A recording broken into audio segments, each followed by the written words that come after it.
Now more with Frank Gaffney. Welcome back. We are joined by one of my favorite analysts and troublemakers in the battle space of the war of ideas. He is Matthew Vadum. These days he's a senior vice president at the Capital Research Center, which is self-described as America's investigative think tank, and they do a splendid job, in part thanks to Matt's great work. He is a frequent contributor to publications like Front Page Magazine, American Thinker, PJ Media, The Daily Caller, and The American Spectator. He's also an adjunct scholar at the James Madison Institute. And, perhaps most importantly, at least by my lights, he is the author of a terrific book published by the Center for Security Policy Press. It's called Team Jihad: How Sharia Supremacists Collaborate with Leftists to Destroy the United States. It's available for free at securefreedom.org, and we're always delighted to catch up with.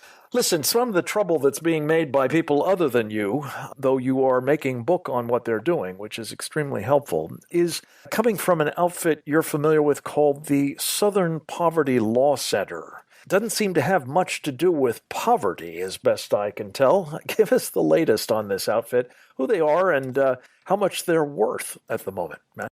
Well, I discovered recently, Frank, that the Southern Poverty Law Center, in its last filing with the IRS in the fall, disclosed that it had net assets of close to $500 million. That is $447 million, which is virtually unheard of in the world of political advocacy nonprofits.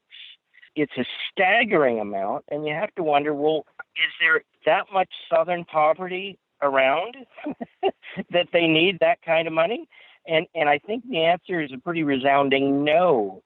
They have apparently been raising oodles of money based on their exaggerated accounts of President Trump and his administration, and they're characterizing him as a white supremacist, racist, fascist dictator or would-be dictator. In other words, they've been ginning up all sorts of unfounded fear in order to fill their coffers, and they get the money generally from guilt-ridden liberals, particularly white liberals, who are suckered in by their compelling direct mail letters.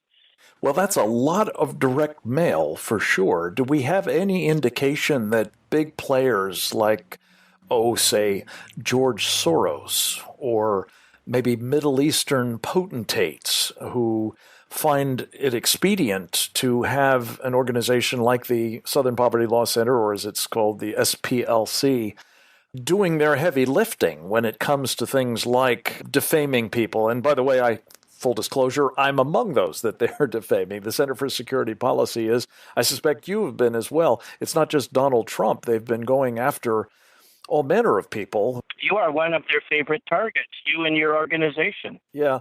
I'd like to think, Matt, and I don't want to put words in your mouth, but it seems to me that there's a correlation between organizations that are effective and their efforts to silence them. Well, as they say, if you're taking flack, you must be over the target, right?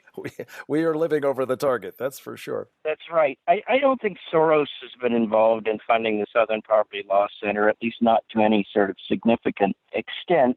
They don't really need his money. Yeah, at this point. But hey, Matt, but the question that recurs, there is almost certainly, especially when a very substantial amount of this money, as best I can tell, is housed in offshore accounts. A possibility that some of it, at least, is coming from people that they don't want to disclose. Not the little old ladies or white people who are sending in, direct mail contributions. What do we know about that? Yeah. Well, we don't really have proof that the mad mullahs of Iran are sending money or that anybody from Saudi Arabia is sending money. But they do have suspiciously large bank accounts in Bermuda and the British Virgin Islands and the Cayman Islands, as was previously discovered. And they do sock away tens of millions of dollars there. And apparently, Richard Cohen, the president of the Southern Poverty Law Center, was asked about this, and he said, "Oh, it's nothing out of the ordinary for any large corporation. There are tax advantages to putting some money overseas." So he made it out like it was no big deal, that it was just part of normal corporate tax planning, which I find hard to believe since the Southern Poverty Law Center is already exempt from taxes. Yeah. Matt Vadum, let me ask you, you've written, I think, very thoughtfully and quite informatively about how Sharia supremacists collaborate with leftists to destroy the United States. This is the subtitle of your book, Team Jihad. One of the ways that this red-green axis, as we've come to call it, seems to be operating at the moment is in the service of the IT giants, the Facebooks, the Googles, the Twitters, the YouTubes, I even would say Wikipedia, that are increasingly, manifestly instruments of political warfare being used by the left against people like us. But what role is the Southern Poverty Law Center playing in their efforts to censor or otherwise suppress conservatives? Well, the Southern Poverty Law Center, Twitter adopted guidelines that seem to have been inspired by the Southern Poverty Law Center. Jack Dorsey, the CEO of Twitter, is a rabid leftist, and he raised a lot of eyebrows recently when he favorably commented on an article that said essentially that we need to have a civil war in America and wipe out conservatives. That should raise eyebrows. Yeah, for good reason. And Twitter is dishonest, as most of these big social media giants are.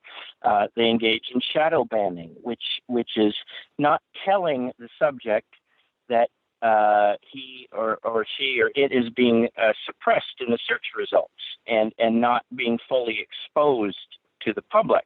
And you only find out that you're shadow banned when you see, your followers or the pickup of your pieces dropping off rather dramatically. Is that right? Yeah, well, dramatically, or you never get up there. Like I suspect I'm shadow banned because I've been on Twitter for like 10 years, regularly contributing to it, and I still have only like 3,000 and something followers. But hey, maybe I'm a lousy marketer. Who knows? Well, you're an excellent analyst and raconteur of what the problem is, and I suspect it's not an accident, comrade, as the Soviets used to say, that you're not getting the kind of following that you deserve, Matt.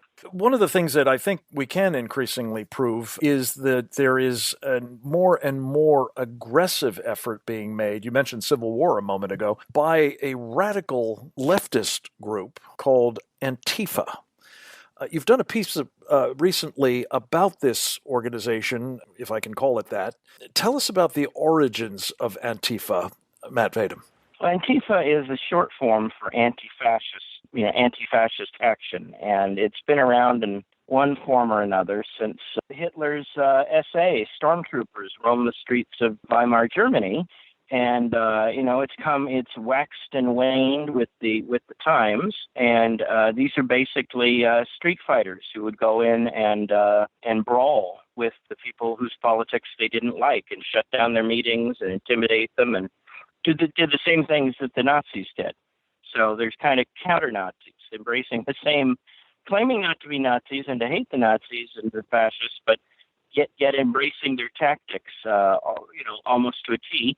And that's what Antifa is. It's a decentralized, I wouldn't say it's a group, it's a movement. It's like a loose agglomeration of hardcore leftist groups, mostly anarchists and communists and other, militant socialists. They like to don black masks and black outfits. They call that the Black Bloc style.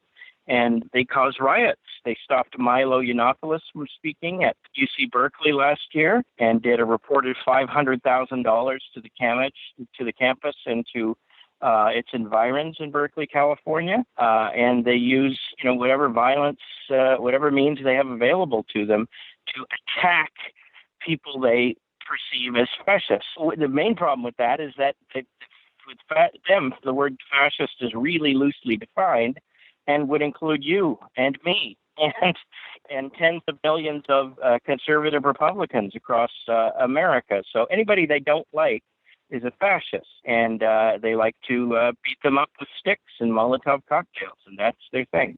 Well, and unfortunately, it's increasingly our thing in the sense that it is being wielded as, at the very minimum, a threat to enforce the silencing of those they disagree with, and at worst, to actually wreak havoc, as you say, to cause violence and damage and worse. That's right. And the Islam angle here, the Muslim angle, is that anybody who's in any way skeptical of Islam is called an Islamophobe, like made out to be a terrible bigot. And so you're not even allowed, this is where the thought police function comes in, I would argue, that you're not even allowed to have an honest discussion about Islam because it keeps getting shut down by these people and their allies and their left-wing allies in the media and academia who don't want an honest, frank discussion about Islam and its role in the world. Well, specifically, I think what the Muslim Brotherhood is doing in the way of this sort of stealthy form of jihad, they can't afford to have that exposed. So, as you say, Matt Vadum, in your book, Team Jihad, and just now, we're watching an unholy alliance, and I mean that in the literal sense of the word, an unholy alliance between those on the hard left, like these Antifa characters, as well as the jihadis, and Sharia supremacists more generally. Matt, your recounting of all of this is incredibly important to the cause of freedom and to helping the rest of us understand what we're up against. And Matt, we'll talk with you again soon. Next up, we will speak with David Goldman about how do we compete with China. That and more right after this. Go to securefreedomradio.org today. It's your freedom. It's your country. Frank Gaffney's Secure Freedom Radio.